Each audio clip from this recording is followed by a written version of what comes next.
ক্ষমতার জন্য যতই আপনি লাফালাফি করেন না কেন, ক্ষমতা পাওয়ার জন্য উপযুক্ত হতে হবে, যোগ্য ব্যক্তি হতে হবে। আবার এটা পাওয়ার পরে যথাযথভাবে চালাইতে হবে। না চালাইতে পারলে আবার সিনে আবার নিয়ে আর একজনের কাছে চলে যাবে। এটা তো খালি শুধু দৌড়াদৌড়ি করে। এই জন্য আপনি আল্লাহ পাক যেই বিষয়গুলো বলতেছেন সেই বিষয়গুলো খেয়াল করা দরকার।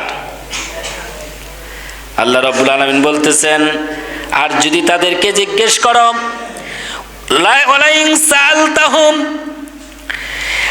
আর যদি সালতাহুম তাদেরকে জিজ্ঞেস করো, লায়াকুলুন্না অবশ্যই তারা বলবে, ইন্নামা কুন্না নাখুদু ওয়া নালআবু, আমরা সমালোচনা করছিলাম হাসি তামাশার স্থলে, আমরা তো শুধু হাসি তামাশা করতেছি।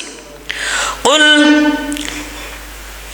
তখন হে রাসূল আপনি বলেন, তাহলে কি তারা আবিল্লাহি ওয়া আয়াতিহি, তাহলে তারা কি আল্লাহর সাথে তামাশা করতেছে আর হাসি করতেছে? ও আয়াতিহি, এবং আমার যে আয়াত আছে এই কোরআনের আয়াতের সাথে কি তারা হাসি তামাশা করে? ও রাসূলিহি, আর রাসূলের সাথে কি তারা হাসি তামাশা করে?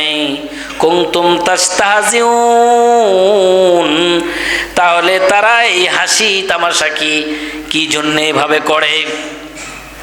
যখনই ওরা নিজেরাই হাসি তামাশা করে, যখনই বিপদে পড়ে যায় তখন বলে, না আমরা তো আসলে এটা এমনি করছিলাম।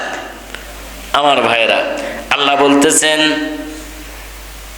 লা তাতাজিরু, তোমরা এরকম আর ওজর দেখায়ও না, তোমরা এখন অজুহাত দেখায়ও না। কদ কাফারতুম বাদা ঈমানিকুম, তোমরা ঈমানদার ছিলে, তোমাদের কাজকর্মের কারণে আবার কাফের হয়ে গেছো।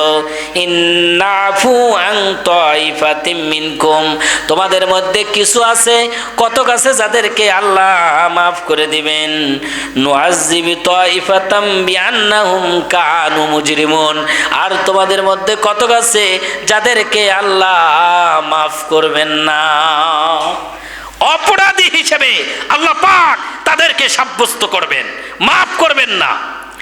কাউকে কাউকে আল্লাহ মাফ করবেন। আল্লাহ বলতেছেন, ইন্নাফু আন তাইফা, তোমাদের মধ্যে কিছু থাকবে যাদেরকে আল্লাহ আল্লাহ মাফ করে দিবেন।